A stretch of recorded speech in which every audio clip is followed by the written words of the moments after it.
बिस्मिल्लाहिर्रहमानिर्रहीम। अस्सलाम वालेकुम। कैसे हैं आप लोग? दुआ है कि अल्लाह पाक हम सबको अपने अपने घरों में हिफ्ज़-ओ-मान में रखे। आमीन सुम्मा आमीन। मैं आपको अपने चैनल दहली के जायके में वेलकम करती हूँ। आज मैं आप लोगों के लिए जो रेसिपी लेकर आई हूँ, छोटे बड़े सब इसको बहुत ही पसंद करते हैं और हर कोई इसको शौक़ से खाता है। आज और लोग अपने अपने घरों में इसको पकाते भी हैं। आज मैं आप लोगों के लिए देगी बीफ हलीम या दलीम की रेसिपी लेकर आई हूँ। इसको आप हलीम भी कह सकते हैं और दलीम भी कह सकते हैं। आज मैं आपको इतने आसान तरीके से बताऊंगी कि आप लोग इसको आराम से अपनी दावत में भी बना सकते हैं और घर में भी बना सकते हैं। ये मैं 10 किलो गोश्त की हलीम आपको बता रही हूँ। आप चाहें तो इसको अपने हिसाब से बना सकते हैं। इसकी मेजरमेंट आप अपने हिसाब से कर सकते हैं। मैं चले अपने रेसिपी शुरू करने से पहले आपको बोलूँगी आप लोग मेरे चैनल को सब्सक्राइब करें, लाइक करें और शेयर करें। चले स्टार्ट करते हैं। सबसे पहले मैंने पतीले में 8 लीटर पानी लिया है। इसमें मैंने 2.5 किलो गेहूँ और 2.5 किलो चने की दाल ली है और 1.5 पाव जौ लिया है। गेहूँ और जौ को मैंने ओवरनाइट भिगो दिया है और चने की दाल को मैंने अभी 2 घंटे पहले भिगोया है। अब हम इन तीनों चीज़ों को बॉईल करने रख देंगे। फ्लेम मैंने ऑन कर लिया है। बॉईल करने में मैं सबसे पहले मैं आपको बता दूं कि मैंने 100 ग्राम हरी मिर्चों का पेस्ट लिया है। ये मैं 50 ग्राम अभी डाल रही हूँ और आधा मैं डालूँगी कौरमा बनाते टाइम। 50 ग्राम ये मैंने पिसा हुआ पेस्ट डाल दिया हरी मिर्चों का। और इसके बाद मैंने हल्दी ली है। हल्दी भी मैंने 100 ग्राम ली है। इसी तरह मैं हल्दी भी अभी डाल रही हूँ 50 ग्राम और 50 ग्राम में कौरमे में डालूँगी। ये आप देख रहे हैं मैंने हल्दी डाल दी है। अब इसके बाद हम नमक लेंगे। नमक मैंने 3 टेबल स्पून लिया है। बाकी हम हलीम में नमक और मिर्चों का हिसाब टेस्ट करके बाद में ऐड कर लेंगे। और अभी हमने 3 टेबल स्पून सिर्फ इसमें चने की दाल गेहूँ जौ में डाला है नमक को।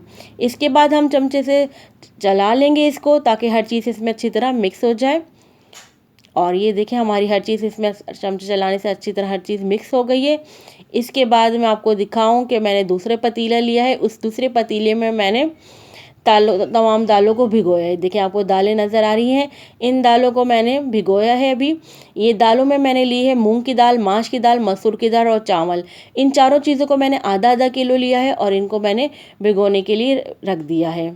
इसमें भी हम यही करेंगे कि भिगोते टाइम हम इसमें हल्दी नमक डाल के हम इसको बॉईल करने रखेंगे, लेकिन अभी हम इसको आधा घंटे के लिए भिगो रहे हैं।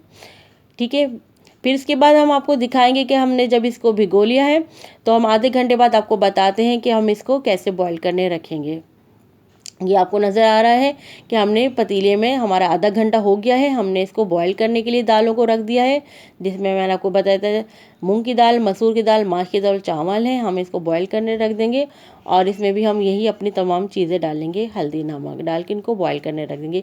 ये भी आधा घंटे में बॉइल्ड हो जाएंगी। ज़्यादा टाइम नहीं लेती दालें क्योंकि ये पहले से भीगी हुई हैं। अब हम दूसरे स्टेप पर आते हैं। आपने देखा हमने देख लिए। देख में मैंने ये आधा किलो ऑयल डाला है। आपकी मर्ज़ी, आप घी भी इस्तेमाल कर सकते हैं। और मैंने इसमें 1 पाव प्याज ली है। प्याज को हम एक अच्छा सा कलर देने तक फ्राई करेंगे कि एक अच्छा हमारे पास सुनहरा कलर आ जाए। फिर इसके बाद जब हमारी प्याज सुनहरे कलर की हो जाएगी, एक अच्छे से कलर की आ जाएगी, तो फिर हम इसमें अदरक लहसुन का पेस्ट डालेंगे। ये अदरक लहसुन का पेस्ट जो है मैंने 100 ग्राम लिया है। 100 ग्राम मैं अदरक लहसुन का पेस्ट डाल रही हूँ। फिर इसके बाद मैं डालूँगी जो हमने हरी मिर्चों का पेस्ट था, जो हमने आधा दालों में डाला था और आधा हम इसमें कौरमे में डाल रहे हैं। हरी मिर्चों का हमने पेस्ट डाल दिया आधा। फिर इसके बाद मैं पिसा हुआ धनिया लूँगी। पिसा हुआ धनिया जो है ये मैंने 80 ग्राम लिया है। पिसा हुआ धनिया मैं 80 ग्राम इसमें शामिल कर रही हूँ। फिर आप देखेंगे फिर मैं इसमें हल्दी डालूँगी। हल्दी जो बकाया हमारी 50 ग्राम बची थी, हमने वो हल्दी भी 50 ग्राम इसमें शामिल कर दी है। फिर मैं इसमें लाल पिसी हुई मिर्चें लूँगी। लाल पिसी हुई मिर्चें जो मैंने 100 ग्राम ली हैं, इसको मैंने इसमें शामिल कर दिया और नमक भी डाल दिया है। इसके बाद मैंने इसमें गोश्त की बोटियाँ डालूँगी और इसकी आप देख रहे हैं आम बोटियों से हटकर साइज़ लिया। मैंने थोड़ा बड़ा साइज़ लिया गोश्त की बोटियों का, ताकि अच्छा रेशा बन सके। फिर इन तमाम चीज़ों को हम मिलाकर पकने के लिए, गोश्त गलने तक के लिए रख देंगे। इसके बाद मैं इसमें पिसा हुआ मैंने गरम मसाला लिया, जिसमें जायफल, जवतरी और हम लौंग, छोटी बड़ी इलायची, जीरे के साथ हमने पीस लिया है और ये 2 तेज़ के पत्ते मैं इसमें डाल रही हूँ। फिर मैं इसको फिर दोबारा ढक दूँगी गोश्त गलने तक के लिए। फिर मैं जब तक आपको मिलती हूँ। ये देखिए मैंने दालें जो गेहूँ जो है ये बॉइल्ड हो गई थी, गल गई थी। अब मैं इसको हैंड ब्लेंडर से थोड़ा सी देर के लिए घोटा लगाऊंगी, ज़्यादा नहीं, बस थोड़ा सा घोटा लगाऊंगी। ब्लेंड करूंगी इनको, क्योंकि बाद में देख में घोटे की मदद से घोटा लगाएंगे। अभी हम इसको हैंड ब्लेंडर से थोड़ी देर के लिए ब्लेंड कर रहे हैं चने की दाल को जो गेहूँ को। इसके बाद मैं दालों को लूँगी। ये मूंग मसूर माश की दाल और चावल हैं। या देख रहे हैं आप खुद घोटा लगाने से पहले ही इतनी अच्छी बॉइल्ड हो गई कि खुद ही घुट गई हैं। बस इसको भी मैं थोड़ी देर के लिए हैंड ब्लेंडर की मदद से हैंड ब्लेंड करूँगी और ये भी बस हम इसको फिर बाद में करेंगे। इसके बाद मैं आपको दिखाती हूँ, ये गोश्त दिखा रही हूँ मैं आपको कि गोश्त गल गया है। देखिए मैं नाइफ़ की मदद से आपको बता रही हूँ, नाइफ़ आराम से अंदर चली गई है, गोश्त गल गया है। इसको मैं एक पतीली में तमाम बोटियों को निकाल लूँगी। गोश्त की बोटियों को मैंने निकाल लिया है। बाकी मैंने कौरमे के मसाले में ये तमाम डाल रही हूँ जो हमने थोड़ी सी हैंड ब्लेंडर की मदद से ब्लेंड करी थी। और इसके बाद मैं गेहूं जो चने की दाल उनको भी इसमें ऐड कर दूंगी। फिर इसको हम 2 से ढाई घंटे तक गेहूं जो चने की दाल को अच्छी तरह इसमें पकाएंगे। 3 घंटे तक भी हम इसको पका लेंगे अच्छी तरह, ताकि अच्छी तरह हमारा घोटा भी लग सके और ये अच्छी तरह तमाम दालें कौरमे मसाले में यकजान हो जाए। अब मैं आपको दिखाती हूँ, मैंने पतीले में जो अलग गोश्त की बोटियों को किया था, इसका हमने घोटे की मदद से रेशा कर लिया है। फिर हम इस रेशे को भी अब हमने इसमें डाल दिया है। जब हमारे 3 घंटे गुजर चुके हैं उसके बाद हमने रेशे को भी डाल दिया है। इसको भी हम 2 से ढाई घंटे तक रेशा डालने के बाद घोटे की मदद से घोटते भी जाएंगे और पकाते भी जाएंगे। अब मैं आपको इसकी फाइनल लुक दिखाती हूँ। जब हमने भगार लगाया था, मैं आपको भगार दिखाती हूँ।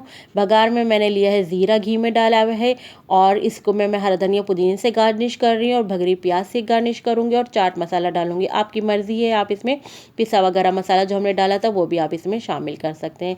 फिर सर्विंग के टाइम पर मैं नींबू, अदरक, हरे धनिया, पुदीना, भगरी प्याज और चाट मसाले के साथ इसको सर्व करूँगी। और जब तक के लिए अपनी नेक्स्ट रेसिपी तक के लिए आपसे अल्लाह हाफिज़। मिलते हैं नेक्स्ट रेसिपी तक। अल्लाह हाफिज़।